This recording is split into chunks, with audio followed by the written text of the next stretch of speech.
Welcome to the deep dive. Today we're looking at something really interesting, the first job experiences of two major figures from Chinese history. That's right. We're diving into Sushi from the Northern Song Dynasty and also Gongsun way back in the Warring States period, specifically those initial workplace challenges they ran into. Yeah, challenges they face right off the bat. And we know you, our listener, are keen on getting a solid grip on Chinese history, maybe without spending years on it. Exactly. So think of this as a shortcut, a way to understand what it was really like trying to get started in official life in these, well, very different times. We've got Sushi, this absolute genius scholar, smashing the imperial exams in the Song Dynasty.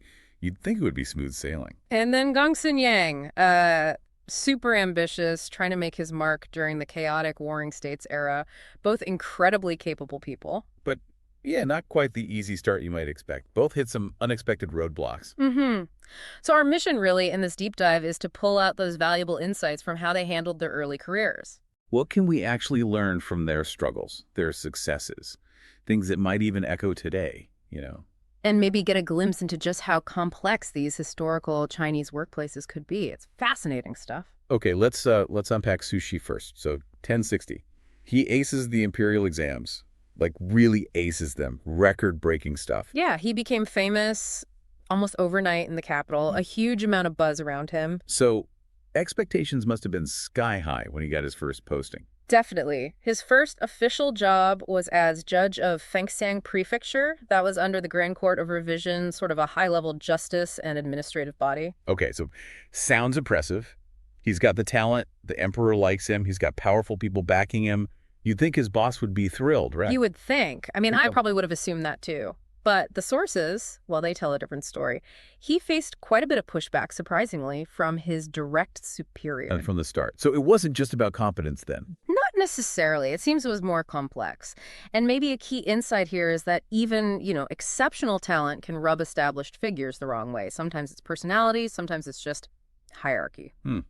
And we need to understand the song system a bit here, don't we? It wasn't just one job title. Exactly. It's crucial. You had the official title. His was Judge of the Grand Court of Revision. Then the position or location, Fengsang Prefecture, out in what's now Shaanxi. And then the actual job he did day to day. Right, the assignment. His was handling official affairs in the judge's office, which basically meant he was acting like a secretary to the prefect, the local governor or mayor. Ah, okay.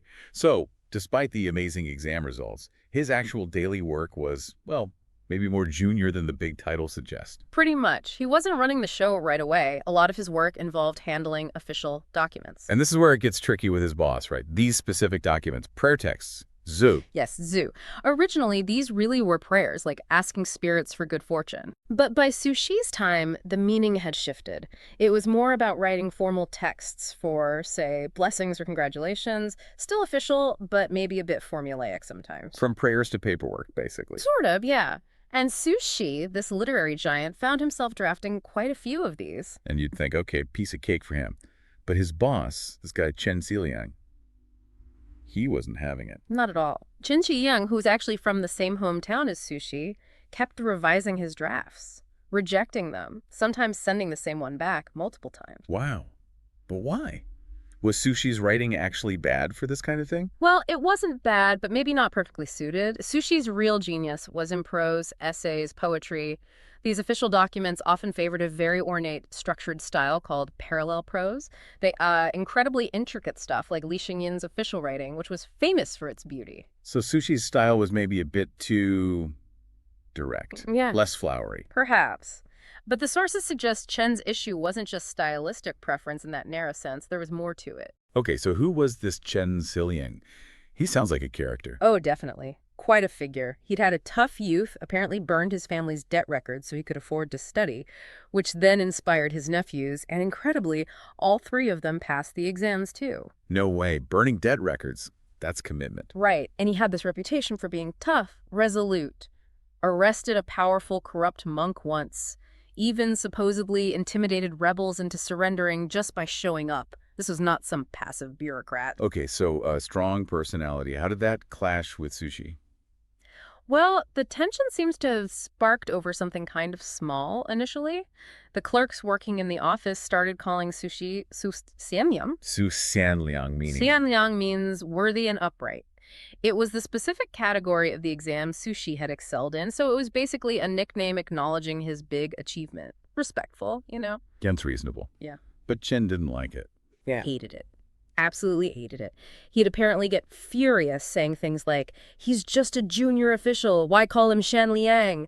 He even reportedly beat one of the clerks for using the title. Beat a clerk. Wow. Oh. Okay, so definitely some resentment or insecurity there. Seems like it, and it got worse. There's a story where Sushi goes to formally visit Chen Shiliang, pay his respects. Yeah.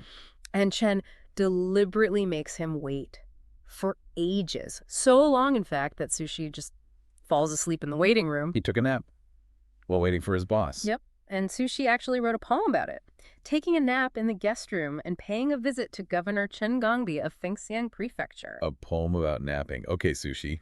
But it's clever. It seems lighthearted, but it's packed with subtle digs. He compares his nap to, Taoist self-forgetfulness from Zhuangzi. Implying Chen's rudeness doesn't bother him. Kind of, but he also cleverly alludes to another famous story from a new account of Tales of the World. Oh, yeah. Which one? It's about Shi Yan and Wang Wendu being kept waiting by this aloof official, Shi Chao. Shi Yan stays cool and tells the impatient Wang Wendu to just chill out. Ah, so Su Shi is casting himself as the calm, composed Xian. Exactly. And subtly painting Chen Zhiliang as the arrogant, discourteous Shi Chao. He's using his literary skill not just for official documents, but for resistance, for satire. That's brilliant. Fighting back with poetry. It's so different from, say, Gongsun Yang, who we'll get to. When Gongsun Yang faced issues, he just looked for a whole new job, basically. A very different approach, yes. But Sushi had another strategy, too, besides the clever poems. Which was? Patience. Pure patience. He knew about the Song Dynasty's job rotation system. Officials usually only stayed in one post for about 3 years. Ah, so he figured he could just wait Chen Ziyang out. Pretty much. The system offered him an exit strategy eventually. Okay, and then there's the Lingsu Terrace incident. Chen commissions this terrace. Right, a viewing terrace. And he asks Sushi to write the official commemorative article for it, Records of the Lingsu Terrace. Finally. A chance for Sushi to really impress him with his writing. Maybe mend fences. You'd think so. But Sushi, well, he takes an interesting angle in the article. How so? Instead of just praising the new terrace, he writes about the impermanence of everything. He compares this brand new structure to the ruins of much grander ancient palaces, basically saying, yeah, this is nice now, but eventually it'll be dust too. Wow. That's kind of a downer for a commemorative plaque. And probably not what Chen wanted to hear. Definitely a subtle protest, right? You can imagine Chen reading it and, well, what would you expect him to do? Be furious. Reject it again. Maybe fire him this time. That's what you'd expect.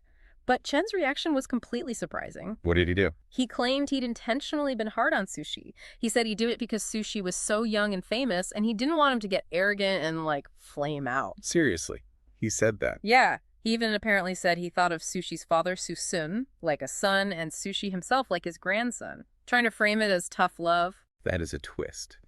Yeah. So was it genuine or just covering his tracks? It's hard to say for sure looking back, but what's really telling is that Chen Shiliang then had Sushi's article, The Records of the Lingsu Terrace, carved onto a stone tablet exactly as written, no changes. Huh. So despite the conflict, maybe there was some underlying respect, or at least recognition of Sushi's talent. It suggests a really complex dynamic, not just simple antagonism. And later, much later, after Chen Shiliang died, Sushi actually wrote a formal biography for him. Really? Even after all that? Yes. And apparently Sushi rarely wrote those kinds of laudatory pieces for people, so doing one for Chen suggests, some eventual gratitude or admiration despite their rough start. Wow. That adds another layer. So for you listening, wanting that quick insight into the Song bureaucracy, it shows how relationships could be really nuanced, right? Not just black and white. Absolutely. The key takeaway from Sushi's story here is how he navigated this difficult boss. He used his talent, his wit, that patience the system allowed, and these subtle acts of resistance through his writing. It's a masterclass in resilience within a complex system. Okay. So a really intricate dance within the bureaucracy. Now let's pivot completely. Gongsun Yang, warring states, period. Totally different world. Totally different. Gongsun Yang, we know he was really into the school of law, very practical, state-focused philosophy, and he came from Wei. He was related to the ruling family, but sort of a minor branch. A collateral descendant, right, meaning his prospects in Wei itself were kind of limited. Exactly. He saw Wei as a small stage, not enough opportunity for his ambition, which, wasn't uncommon. We see other figures like Wu Qi doing the same thing, looking beyond their home state. So a key thing here seems to be proactively seeking opportunities, maybe looking elsewhere if your current place isn't cutting it. Definitely. And his first move was to become a retainer, a zhongshuzi, in the household of the prime minister of Wei, Gongshu Kuo. Zhongshuzi. What did that involve? It was a common path for guys like him, with aristocratic backgrounds, but maybe not direct power. A zhongshuzi was like a close personal attendant, could be a secretary, advisor, maybe even a driver. Close proximity. Ah. So it gets you near power, even if you don't have it yourself yet, a foot in the door? Precisely. It offers chances for informal interaction, to show your abilities, maybe get noticed. And Gongshu Kuo did notice Gongsun Yang's talent. Okay, so the strategy worked initially. It did, so much so that when Gongshu Kuo was on his deathbed, he actually recommended Gongsun Yang to King Hui of Wei. Recommended him for what? As his successor, as the next prime minister. Wow, that's a huge leap from retainer to PM. Yeah. How did the king react? Well, the account in the records of the Grand Historian says the king was just silent, which pretty clearly meant no. I mean, Gongsun Yang didn't really have the formal qualifications or experience for that big a jump. Right, bit of a long shot. But then the story takes a dark turn, doesn't it? It does. Gongshu Kuo then tells the king, okay, if you're not going to use him, you have to kill him. Kill him. Why? To stop him leaving Wei and taking his talents to a rival state, especially Qin, which was becoming a major threat. That's intense, loyalty or death. And then Gongshu Kuo tells Gongsun Yang this. Yes. He tells Gongsun Yang what he advised the king and tells him he should flee Wei immediately to save himself. Talk about a precarious spot for Gongsun Yang. Absolutely. What did he do? Did he run? No, interestingly, his logic was pretty sharp. He reasoned that if the king ignored the advice to appoint him prime minister, which seemed unlikely, he'd probably also ignore the advice to kill him, which was even more extreme. So he stayed put. Gutsy. And maybe a bit cynical about the king's follow-through. Perhaps. Now, it's worth mentioning there's a slightly different version in another text, The Strategies of the Warring States. Oh, how does that one go? In that account, Gongshu Kuo only advises the king not to let Gongsun Yang leave Wei if he doesn't employ him. No mention of killing them. The king is still dismissive, like, yeah, whatever. And in this version, Gongsun Yang doesn't even hear about Gongshu Kuo's death until after the funeral. That version sounds maybe a bit more politically realistic. Recommending your unknown attendant for PM is one thing, but demanding his execution right after seems extreme, even then. It does seem perhaps more plausible, but either way, the core situation is the same. Gongsun Yang's patron is gone, and the king of Wei isn't interested in promoting him. So his prospects in Wei are basically zero now. What's his next move? He hears that Duke Xiao of Qin, Wei's rival state, is actively recruiting talented people from anywhere. He's putting out calls for administrators, strategists, you name it. And Gongsun Yang decides to go for it, despite Qin and Wei being enemies, and him being from Wei. Exactly. He doesn't let the political situation or his outsider status deter him. He sees an opportunity and decides to take a massive risk, which tells you a lot about his determination. Yeah, talk about proactive. He's not waiting around. This really highlights that willingness to adapt and maybe make bold, even dangerous moves to advance. Absolutely. It underscores his reliance on the practical, maybe ruthless principles of the school of law he followed, and just sheer resilience after that setback in Wei. He wasn't going to let one closed door stop him. Okay, so we've got these two really contrasting stories of starting out. Sushi, working within the system, using wit and patience against internal hurdles. Right, navigating the bureaucracy. And then Gongsun Yang, facing external barriers, actively seeking a whole new platform, crossing political divides to find somewhere his ideas would be valued. Two very different paths to getting established. And for you, listening, maybe thinking about your own career or just history's lessons. Yeah, think about how these ancient challenges dealing with difficult bosses, finding the right opportunities, proving your worth, how they still feel familiar, right? These themes pop up again and again. They really do. What strikes me is the value of perseverance in both stories, right, and flexibility, strategic thinking. Sushi and Gongsun Yang had those, just applied them very differently. Definitely. They both showed incredible grit and smarts in those early days. Which brings us to a final thought, something for you to chew on. given how incredibly different their worlds were, Song China versus the warring states. Vastly different societies, political systems, everything. Right. So what is fundamental about starting out a new workplace? What stays the same across all that time and change? Hmm. Are those core challenges, proving yourself, figuring out the power dynamics, dealing with people already established? Are they just timeless human experiences? Something to reflect on maybe in your own life or just next time you're diving into history? Okay, let's unpack this. Why would poor girls in ancient China, gather in a public space every single night? It seems kind of strange, right?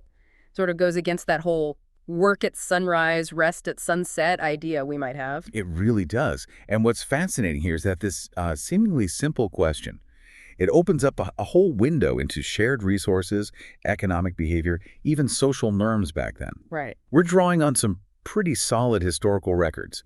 Sima Qian's records of the Grand Historian, Lu Jiang's biographies of exemplary women, the Book of Han. And perspectives from thinkers, too, like Han Shan, Yongzheng. Exactly. Sima Guang, Lu Jiao, they all offer different angles. So our mission for this deep dive is really to unravel this puzzle. We want to show you how people, even centuries ago, were dealing with stuff we still think about now. Things like resource sharing, yeah. Yeah. And that tricky problem of free riding. And even work-life balance. It's all in there. And honestly, the way the story itself changes over time is really revealing. Definitely. So let's start with that basic picture. Women gathering at night. What did the earliest sources, like the one Sima Qian worked with, actually say? Well, Sima Qian adds this detail, huiji, which he takes to mean weaving together. But crucially, he interprets it as weaving together under shared light. Ah, so the key isn't what they were doing together, but why they were together. Precisely. During the day, fine, use sunlight at home. But night, you need light, and candles, or rather torches back then, were expensive. So gathering publicly and pooling that light resource, Yeah. it just made economic sense. Yeah, like a very, very early version of the sharing economy almost. It's a great parallel. And it's important, as you said, that weaving together likely meant individual work, just done collectively to save on that light cost. Which brings up that interesting point Sima Qian makes about value. Right, the idea of the vortex. He suggests that whatever is most scarce or valuable dictates the cooperation. Initially, maybe human labor wasn't the constraint. It was the light, the expensive light, so people had to cooperate around the light. Exactly. And we need to picture what candle meant then. Warring states, period. We're talking torches, essentially, not wax. Wax candles were later. Yeah. Han Dynasty, they start showing up, but definitely luxury items. These torches, while simpler, were still a real cost for a poor family. That anecdote about Xichong really drives it home, doesn't it? The super rich guy in the Qing Dynasty. Using candles, actual valuable candles, just to cook his food is meant to be this shocking display of unbelievable wealth. Wow. Okay, so light is precious, maybe even more precious than labor initially. They gather to share it, but that leads to another problem. The free rider problem? Yeah. What if someone shows up and benefits from the shared torchlight, but doesn't, bring their own torch or chip in? And this is where the story gets really specific, introducing this poor girl, later named Xuwu. Yes. She couldn't afford to contribute light.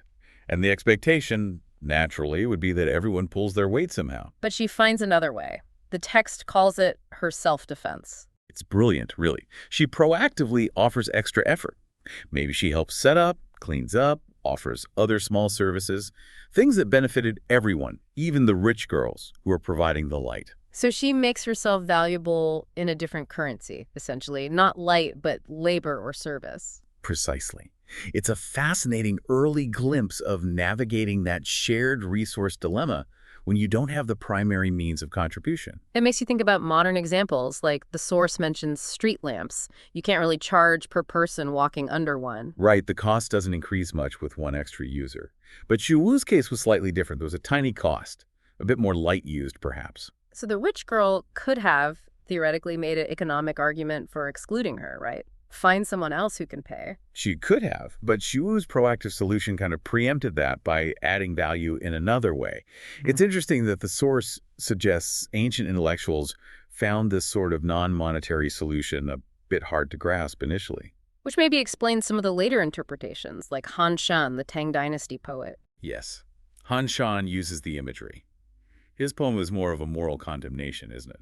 Blaming the rich for hoarding their lantern light while the poor shiver in the dark. He sees the potential for, what's the term, Pareto improvement, where everyone could be better off if the rich just shared a little. Exactly. It's a powerful ethical point about resource distribution. But as the source notes, Han Shen kind of misses the nuance of the original story, doesn't he? He doesn't seem to register Xuwu's own agency, her proactive efforts. No, he focuses more on the rich person's failure to be charitable. Hmm. And apparently, other writer later on also sort of missed the point, complaining about the rich girl's supposed stinginess without considering their own potential contribution or lack thereof. So the story keeps evolving. Then Lu Shang picks it up for his biographies of exemplary women. And he adds more detail. Now, the characters have names. Xuwu is the poor girl, Li Wu is the richer one, and a specific place, the East Sea of Qi. He gives Xuwu a more elaborate speech too, right?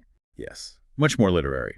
She argues, in one room, adding one person doesn't dim the candle, taking one away doesn't make it brighter. It's an appeal for mercy, framing herself as a poor concubine. And that's where the phrase, remaining light of the east wall, comes from. That's the one. It becomes this cultural shorthand. Phrases like borrowing light are still around, though maybe used differently now. But hang on, the source raised a really good point. The earliest version, in the strategies of the warring states, it doesn't mention weaving at all, just gathering. Right. So why did Sima Qin and Lu Xiang add weaving? Good question. What's the thinking there? Well, the most plausible reason is context. By the time they were writing, Han Dynasty, women weaving at night seems to have become, well, a thing. Oh, it was common practice. Apparently so. The Book of Han explicitly records women in neighborhoods weaving together at night, particularly in winter. Ah, okay. So they were likely projecting their contemporary reality onto the older story. And were there other reasons for communal night weaving by then, besides just saving light? Yeah, the Book of Han suggests practical benefits. Skilled weavers working alongside less skilled ones could help everyone improve, maintain quality standards. Makes sense for producing goods. Plus, you have the social side, neighbors chatting, building community bonds. The source even mentions it could be a space for socializing between young men and women, maybe even courtship. So it became a multifunctional activity by the Han period, which leads us to why night weaving was so common, especially in winter. It sounds pretty demanding. Simple reason, really. Shorter days, longer nights. If you needed to get a certain amount of work done, especially textile work, which was crucial, you had to work into the night. So this whole idea of intense work schedules, grinding away, it's not exactly new. Not at all. The 996 debate has ancient roots, you could say. And just like today, people back then had strong opinions about it. Yongzheng, for instance. Yeah, Yangsheng, who Sima Guan really admired, apparently condemned working at night. He saw it as a symptom of bad governance, of rulers mismanaging resources and pushing people too hard. Interesting. Blaming the system, not just the individual's choice. And Sima Guan himself kind of echoed that. He argued the root problem wasn't necessarily this policy or that, but incompetent officials. If officials managed things properly, people wouldn't need to work such grueling hours. And he connected this to his criticisms of Wang Anshi's reforms, right? Seeing them as part of that mismanagement. That's the context, yes. A belief that good governance should allow for a more reasonable work rhythm. But not everyone saw it negatively. You mentioned Lu Yu. Right, Lu Yu, the poet. He actually writes with a sense of pride about the tradition of hard work, pounding rice early in the morning, weaving late at night.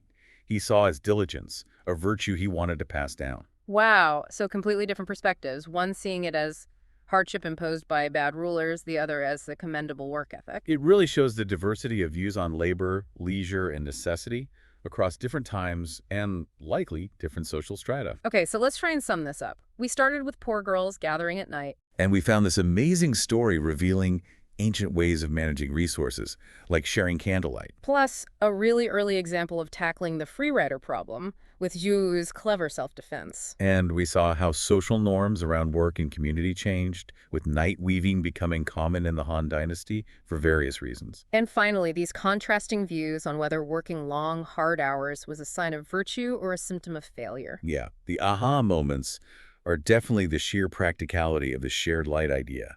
Xuwu's proactive approach. Realizing these economic dilemmas aren't new. And seeing that debate about work intensity playing out centuries ago. So for you listening, what this deep dive really offers is a richer way to understand fundamental human behaviors, resourcefulness, community, that constant balancing act between what I need and what the group needs. It shows how people tackled similar challenges across huge spans of time, just with different tools and contexts. Which brings us to a final thought for you to mull over.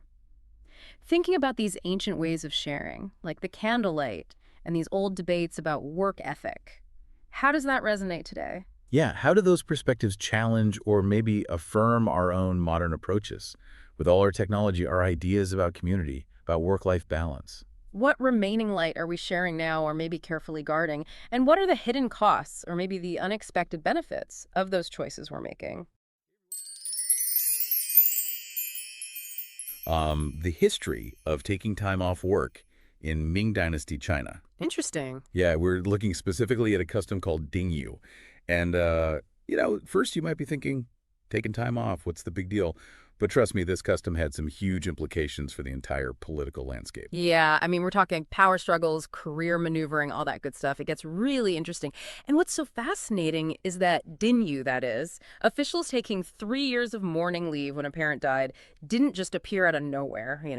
This practice evolved over centuries. And the reasons it became so strict later on, well, they might not be what you'd expect. I am definitely intrigued already. So to get this straight, we're talking Ming Dynasty China government officials, 3 years off for mourning. Wow. Okay, before we get too far into this, can you give us like a super quick Confucianism for Dummies explanation just to set the stage here? Absolutely. So Confucianism is all about filial piety. Basically, deep respect for your parents and elders. It was like the foundation of society, right? So mourning rituals were really important. But even way back then, there were different ideas about how far that piety should actually go in practice. So even ancient China had debates about work-life balance. I feel that. Okay, so we've got Dingy, this custom that's all about honoring your parents, but it's about to get mixed up with politics. I'm sensing some drama here. Where do we even begin to unpack this? Well, let's jump right into the thick of it. You mentioned drama before, and our sources actually tell us about this Ming Dynasty prime minister whose whole career was basically put on hold because of Dingyou. Makes you wonder if it was really about honoring parents or if there was something else going on. Okay, hold on a sec. You can't just drop a bombshell like that and not tell us more.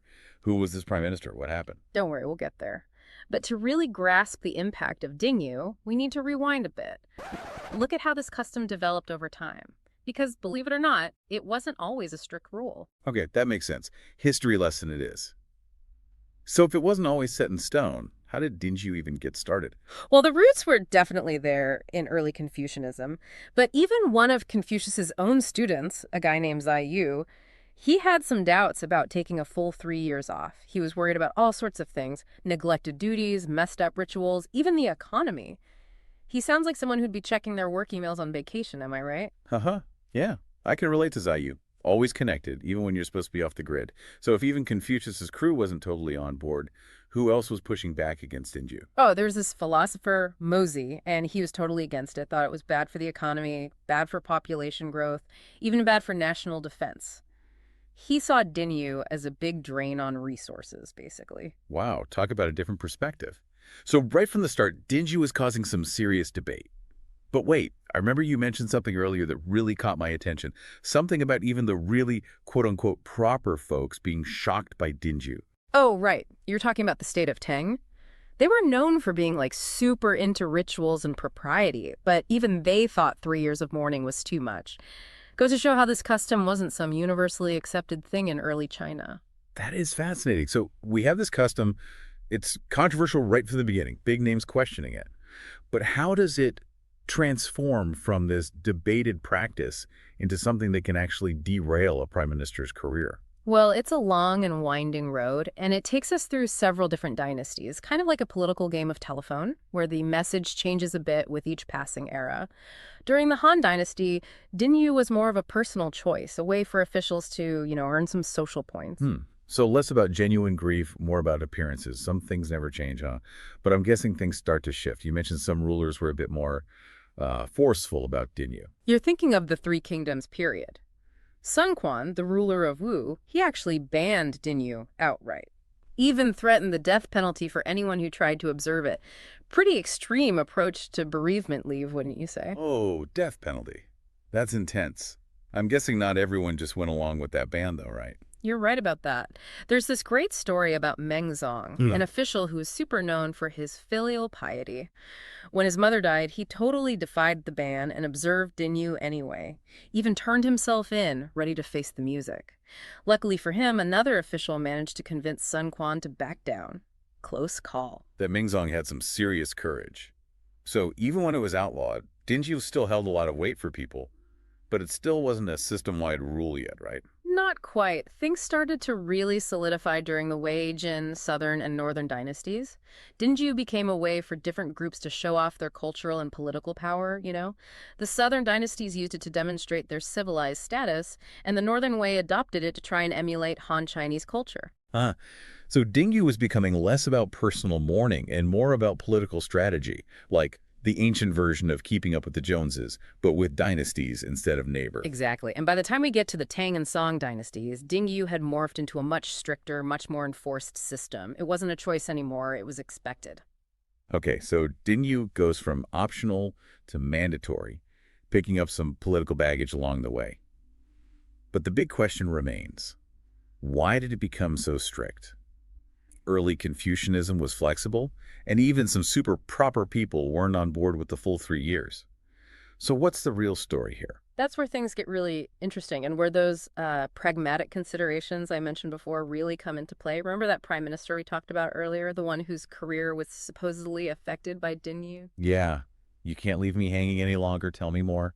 All right, all right. So this prime minister was Yongzheng, a powerful but controversial figure in the Ming Dynasty. And while Dingyou definitely played a role in his story, it's not as simple as saying it caused his downfall. To really get what happened, we need to look at how Dingyou had become totally intertwined with the whole bureaucratic system. Okay, I am all ears. Tell me more about this tangled web of politics in Dingyou. Okay, so picture this: by the Ming Dynasty, you have this huge government bureaucracy, right? Tons and tons of qualified people, all competing for these really desirable official positions. So it was like a super competitive job market, but for ancient Chinese bureaucrats. Yeah, exactly. And here's the thing, Dingyou, believe it or not, became a really useful tool for managing this massive workforce. It was kind of like a built-in system for rotating people in and out of office. Hold on, are you saying that forcing people to take 3 years off work was actually a convenient way to open up spots for others? Mm-hmm. Like some kind of ancient bureaucratic game of musical chairs? Yeah, you got it. Instead of having to tell all these ambitious guys, sorry, no positions open right now, they could just say, well, so-and-so is off observing Dingyou for the next 3 years. Your time will come. That's pretty clever. So Dingyou goes from this controversial custom to a handy way to manage the government. But I'm guessing the officials themselves weren't always thrilled about this arrangement. What were their options when faced with Dingyou? Well, they basically had 3 paths they could choose. The first and most honorable was to fully observe the 3 years of mourning. That sounds like a noble choice, but also kind of risky for your career, right? Especially if you've worked so hard to climb that bureaucratic ladder. Oh yeah, it definitely had its downsides. Yeah. You risked losing important connections, missing out on opportunities, and basically having to start from scratch when you came back. Imagine working your way up the corporate ladder for years, only to have to hit the reset button because of Dingyou. Ouch, that's rough. It makes you wonder if anyone actually chose the full 3 years. Were there any other options besides, career suicide? Well, some officials went for option number 2. Concealing the mourning, they just keep working as if nothing happened, pretend their parent was still alive. Whoa, that's super sneaky. Not to mention probably really emotionally difficult. Was that even allowed? Definitely not. If you got caught, the consequences were serious. Plus, there was always the risk of being exposed by a rival, someone who wanted your position. The stakes were high. Yeah, talk about a high-pressure work environment. It's like a historical drama waiting to happen. Yeah. Do we have any good stories about officials who tried to pull this off? Oh, absolutely. There's this guy, Li Ding, who is a supporter of the famous reformer Wang Anshi. When his mother died, he tried to keep it a secret so he could keep his position. But he got caught, and it caused a huge scandal. He even tried to say that he didn't know the woman was his real mother. Oh, come on. Not the "she's not my real mom" excuse. That's classic. But seriously, yeah, that backfired big time, didn't it? Yeah, for sure. It just shows that messing with the system, especially when it came to Dingyou, was a really risky move. So we've got the honorable choice, the risky choice. What was the third option? The third option was definitely the most strategic. It was called Seeking an Imperial Overruling of the Mourning Period. Basically, the emperor could issue a special decree saying, look, we need you back at work. Filial piety is great and all, but your duty to the empire comes first. Ah, the good old needs of the many argument. I bet that was the preferred choice for most ambitious officials. Absolutely. It was a way to save face, keep your career moving forward, and maybe even score some points for putting the empire above your own personal stuff. Talk about a win-win. Okay, so we've got these three options. Take the hit, be sneaky, or get a pass from the emperor. But let's circle back to our mysterious prime minister, Zhang Yusheng. You said Dingyou was part of his story, but it wasn't so straightforward. Right. Zhang Zhusheng was a super powerful figure, but he was also really controversial. He had a lot of political enemies, and when his father died, they saw Dingyou as a chance to weaken him. They basically used the custom as a weapon to push their own agendas. Wow, so Dingyou became like a political pawn? That's crazy. Yeah, it really is. And, get this, according to our sources, over half of the Ming Dynasty cabinet ministers who had to deal with Dingyou actually got that imperial overruling. So Zhang Zhuzheng wasn't alone in this. Sounds like getting the emperor to excuse you from Dingyou was pretty common. Exactly. It was those political rivals who made Dingyou into such a big deal for Zhang Zhuzheng. It really makes you think, you know? How often do we see these seemingly simple customs or rules, but they're actually hiding all these power dynamics? It's all about who's in control and who benefits in the end. It's kind of wild, right? What started as a way to honor your parents turns into this whole system with political maneuvering and career consequences. Yeah, and what I find really fascinating is it shows you how something that seems simple on the surface can have all these layers. Yeah. It reminds us to look beyond the surface. Yeah. You know, whether we're talking about some historical custom or even like a workplace policy today. There are always these hidden motivations and power dynamics going on underneath. It's like you said before, it's not just about what happened, but why it happened and who benefits or who loses out in the process. Exactly. We should always be asking ourselves, okay, who benefits from this rule or this custom? Who is being disadvantaged? Whose voices are being heard and whose are being silenced? These questions are just as relevant today as they were back in the Ming Dynasty, you know. Wow. This has been a seriously eye-opening deep dive. I came into this thinking we'd just be talking about taking time off work, but this whole discussion has given me a totally new way of looking at how societies function, how traditions change, and how power dynamics shape everything. I'm glad to hear that. It's amazing how digging into something like Dingyou can lead to all these bigger insights. For sure. It really makes you wonder how many rules or customs that we take for granted in our own lives might actually be hiding deeper power structures or agendas. Definitely something I'll be thinking about. That's the beauty of history, right? It's full of these unexpected lessons and connections to our own time. By understanding the past, we can better understand the present and maybe even make better choices for the future. So well said. Thanks for taking us on this journey through the wild world of Dingyou. Definitely gave me a lot to think about. It was my pleasure. Always happy to explore those hidden corners of history and uncover those aha moments. And to everyone listening out there, we hope this deep dive has sparked your curiosity and given you some fresh perspectives on the complexities of history, culture, and power. Until next time, keep exploring and keep asking those thought-provoking questions. We've got this question that sounds, well, pretty straightforward on the surface.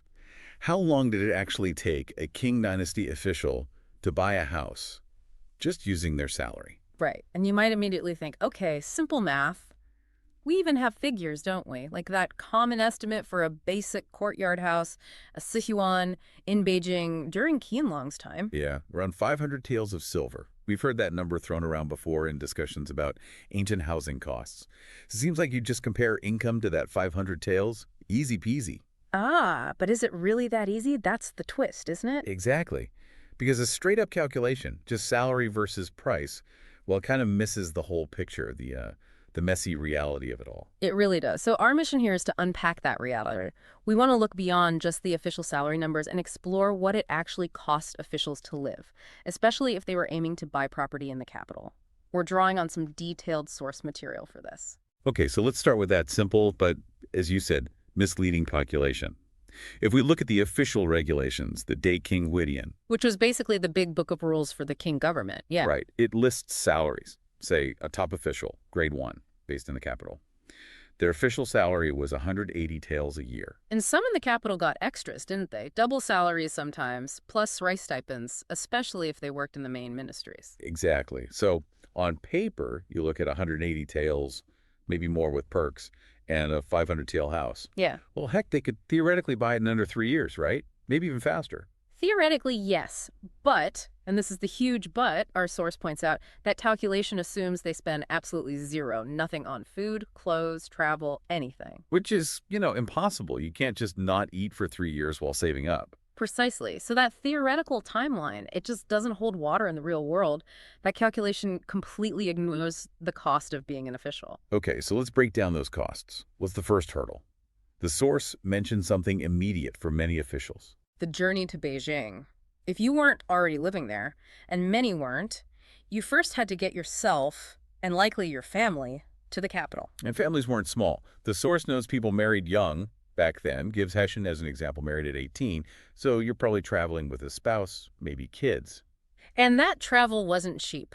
We're talking long distances, needing transport, lodging along the way. It was a major upfront expense before they even earned their first tael of official salary. Plus, getting the job in the first place often took years, right? Preparing for those imperial exams was a long haul. A very long haul. The source mentions candidates could be well into middle age. There's that old Tang Dynasty saying about passing the big Jinshi exam at 50 being considered young. Wow. And Zhang Jingyan becoming the top scholar at 42. So these aren't just fresh-faced kids starting out. They might have established lives responsibilities. And financing that journey, it wasn't always straightforward. Our source points out it was common to borrow money, maybe get backing from wealthy patrons in your hometown. Like an investment. Exactly. An emotional investment, the course calls it. It was kind of an unspoken rule. Local elites might support a promising scholar hoping for influence later. So the official might arrive in Beijing already in debt. Okay, so huge travel costs, maybe already owing money. Then they arrive in Beijing. Now what? Life in the capital isn't free either. Far from it. Just getting around the city cost money. No public transport back then, obviously. You needed a horse, maybe a donkey, perhaps even a cart. And if you have a cart, you need someone to drive it. Yes. Right? So staff costs start immediately. Yes. Hiring help was essential. Our source gives some figures for wages, daily workers getting maybe 200 yuan, monthly staff 300 to 1,500 yuan. And long-term servants in richer homes. Could be 3 to 20 taels of silver per year. The text suggests using a middle figure, say 10 taels a year for one servant, just for calculation purposes. Okay, let's take that 10 taels. We need an example official. How about a mid-level one? Say grade 5. Good example. A grade 5 official's annual salary was 80 taels. So hire one servant for 10 taels. Yeah. And boom. You're immediately down to 70 taels left for everything else. Exactly. And we haven't even touched food yet. Right. They got rice stipends, sure, but you can't live on rice alone. What about other food? The source gives some prices. Eggs were cheap, 3 to 5 yuan each, but fish could be 20 yuan a catty, pork 30 yuan a catty if you wanted to eat meat regularly, especially for a whole family. Now 70 taels starts looking smaller and smaller. Okay, what else? Clothing. Officials needed to look the part, I imagine. Definitely. Appearance mattered. Fabric wasn't cheap. Basic cotton was maybe 10-20 yuan per chi. That's like a foot, but silk. Much pricier, 50 to 100 yuan per chi. And how much fabric for a robe? The source is about 21 chi, so just the fabric for one decent robe could easily be, 400 yuan or more if it's nicer material. And you'd need more than one outfit. Of course. You need work clothes, formal wear. And crucially, all these costs we're talking about, servant, food, clothes, we've mostly been thinking about one person, but officials had families. Right. The source mentions a typical household might be 5 people, minimum the official, wife, maybe a child, plus a couple of servants. So you multiply food and clothing costs. It really ramps up. That 80 taels salary, or even the 70 left after one servant, was likely stretched incredibly thin trying to cover a whole household. And there are always other expenses, aren't there? Things like, kids' education, doctors, supporting elderly parents back home. Social obligations too, entertaining, gifts. The source even mentions things like cosmetics for the wife, health products.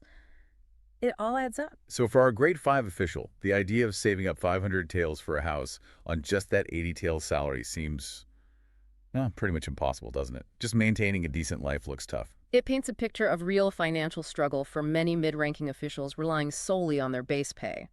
Buying property would be a distant dream. Yet, becoming an official was still the ultimate goal for so many people, wasn't it?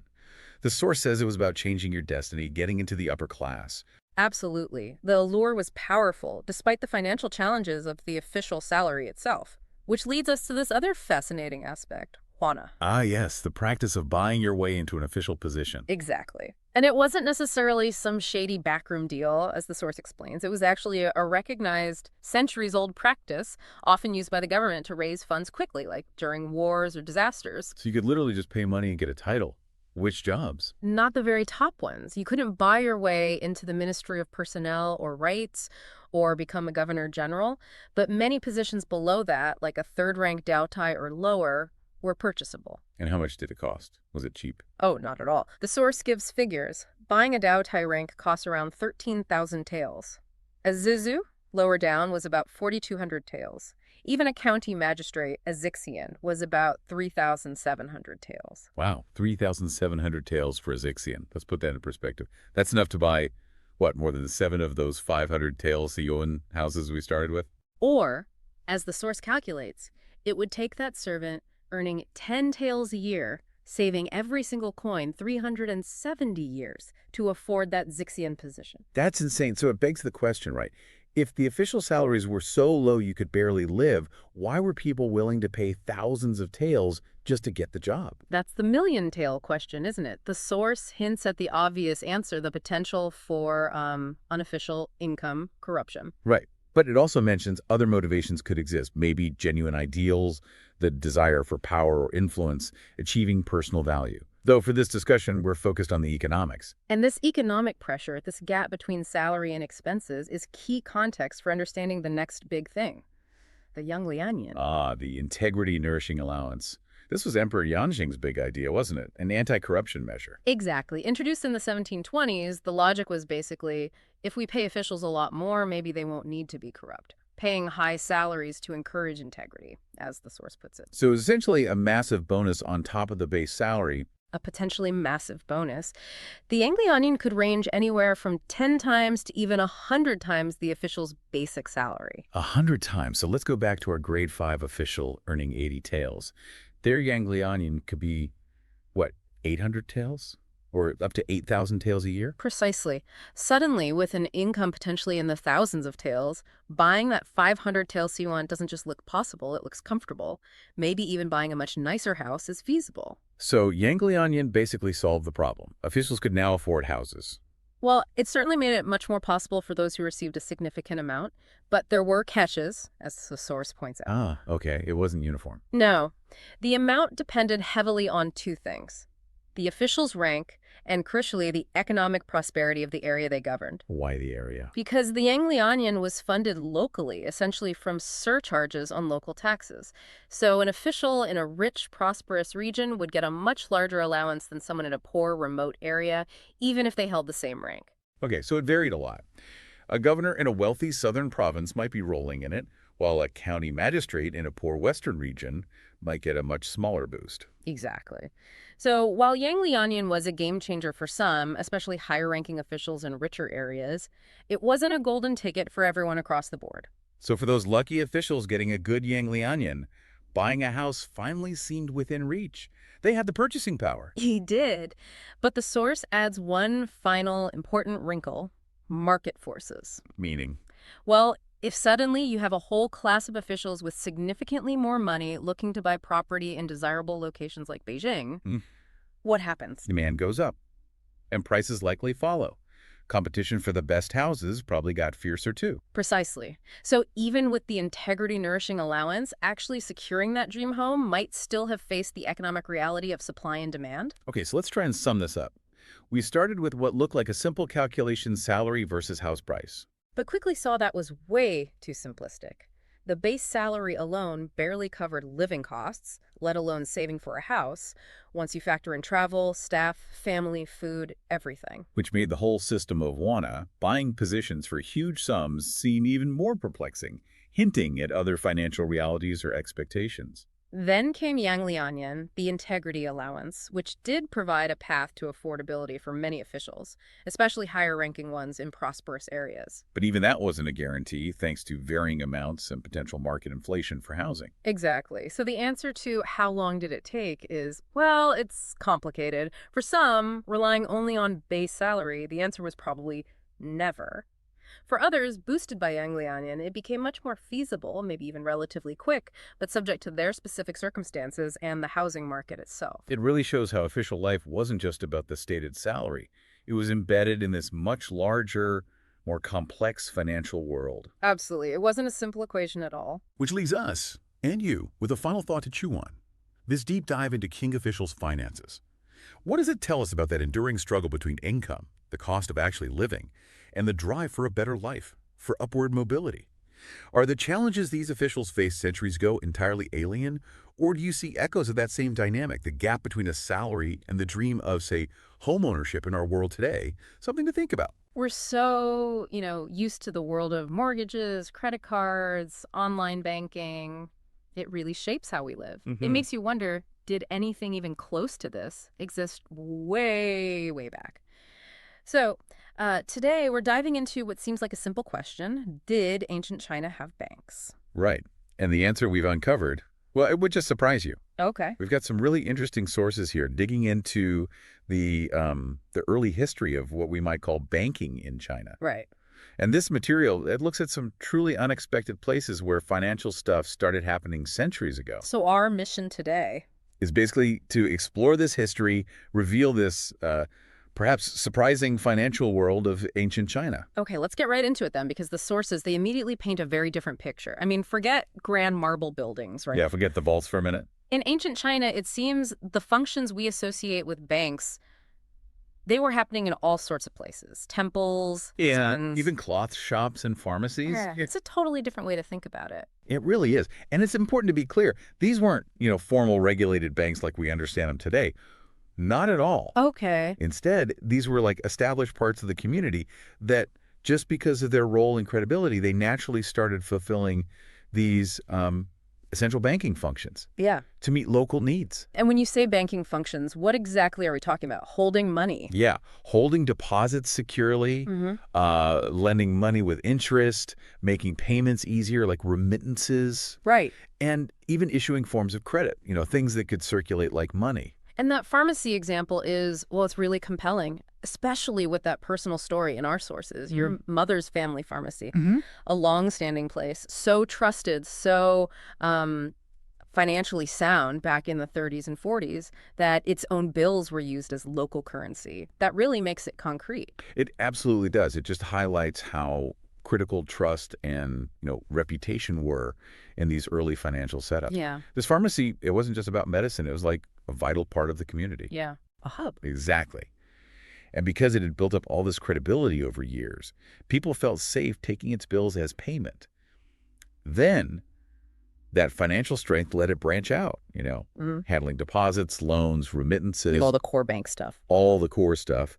And the key thing here is that trust built on something else, like healthcare, could naturally grow into financial services. It really shows how community-focused these early economies were. That makes total sense, especially thinking about rural China.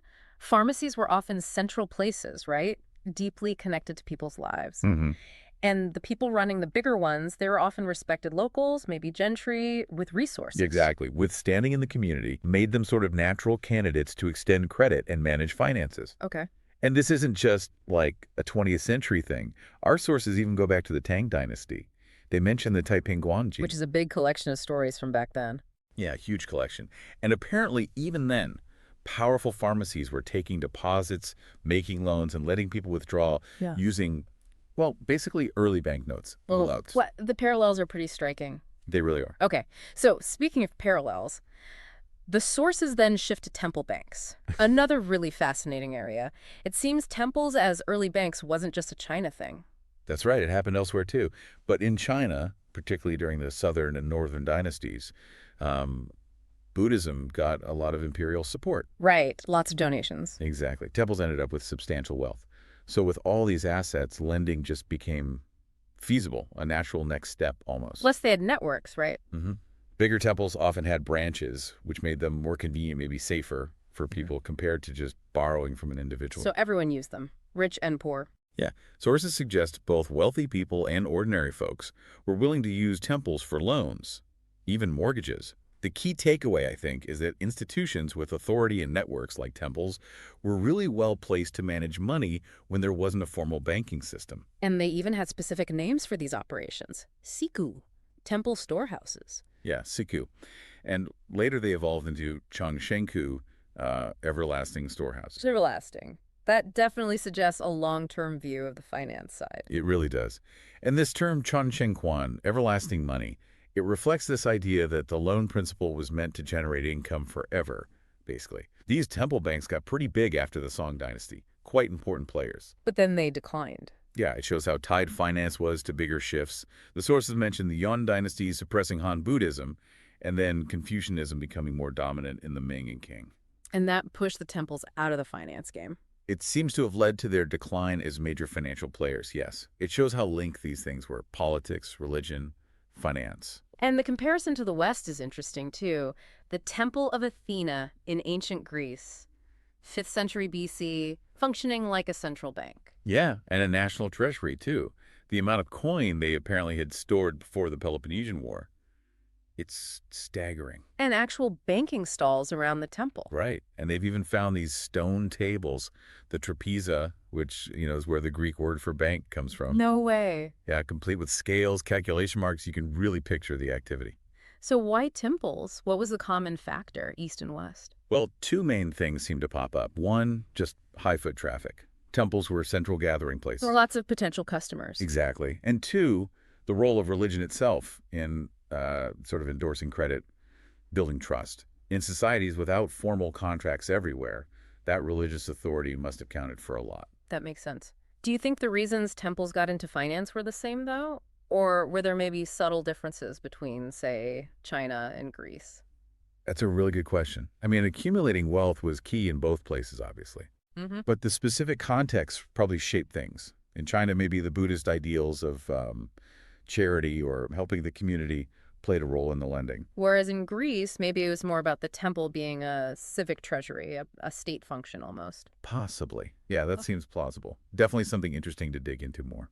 But moving on, our sources then look at another way these early banks popped up: through trade. Commercial circulation. Okay, this feels a bit more like the story we sometimes hear about European banking origins, right? Merchants needing finance. Exactly. With trade growing, especially in the Tang Dynasty, Tianjin was this huge international city. Right. The need for better ways to manage money for travelers, merchants, it just became critical. And that led to some really clever solutions. Like those liaison offices. Liaison offices. Yeah, set up by different regions, kind of like embassies or state offices in the capital today. They weren't just for communication. They were vital for remittances. Because carrying metal coins was a nightmare. Totally. Risky, heavy, impractical over long distances. So they developed flying money, fikan. Ah, the flying money. Yeah. Think of it like an early traveler's check. You deposit cash in one office. And get a voucher. Exactly. A voucher you could take back home or to another major city and redeem it for cash there. Very early remote banking. That's ingenious. And it wasn't just officials doing this. Inns got involved too. Initially, inns just offered storage for traveler stuff, these gifang cabinet workshops. Safe storage. Okay. But that quite naturally grew into accepting deposits, letting people withdraw funds. The text even compares it to like modern bank branches or ATMs in China's busy West Market. It's amazing how similar the function feels centuries apart. Isn't it? And then you've got the big cloth shops. Right, because cloth itself was currency. Yeah, especially silk. In the Tang Dynasty, they had this parallel standard of money and silk. Both coins and textiles were official money. I remember reading about that.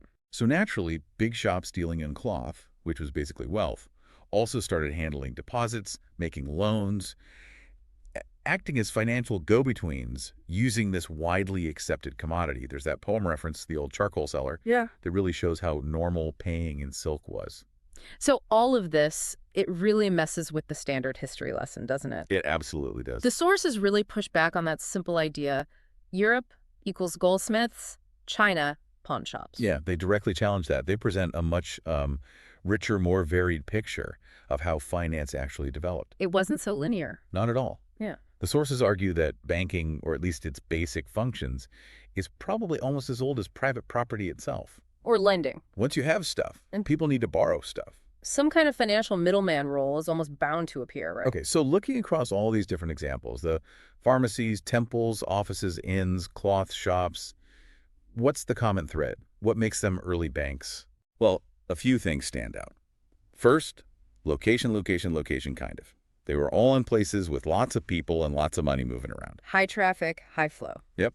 That gives you the customers and the capital. Yeah. Second, they were mostly local. Building that crucial trust, that credibility, it takes time.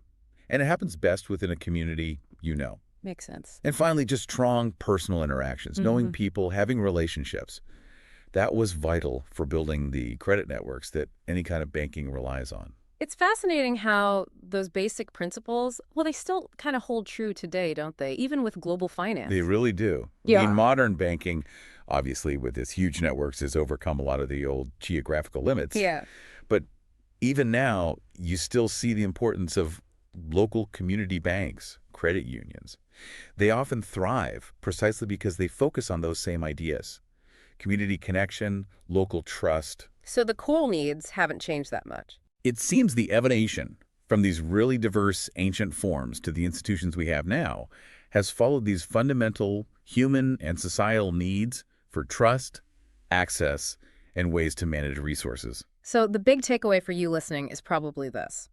Banking in ancient China wasn't this single straightforward thing we might imagine. Not at all. It was this surprisingly diverse landscape. You had temples, pharmacies, inns, all sorts of places stepping up to fill these essential financial roles in their communities. It really makes you rethink the history of finance, doesn't it? It really does. And maybe it leaves us and you with a final thought to chew on. Okay. How have those core elements, trust, community, that were so absolutely central to these early forms of finance, how have they adapted or maybe changed in our world today, this super digital globalized world? Are those fundamental things changing? We're just showing up in new ways. Exactly. Definitely something to ponder long after we finish this deep dive. Well, this has been fascinating. And if you're still interested in the glorious Tang Dynasty, you can take a look at my 4-hour video about the Tang Dynasty. We genuinely love to hear your thoughts on this. Jump into the comments section and let us know what resonated. Which type of wealth are you focusing on? Yeah, let us know. And hey, if you found this discussion useful, maybe learned something new, definitely hit that subscribe button. We do these deep dives regularly, exploring valuable ideas. We appreciate you tuning in. Yeah, thanks for joining us.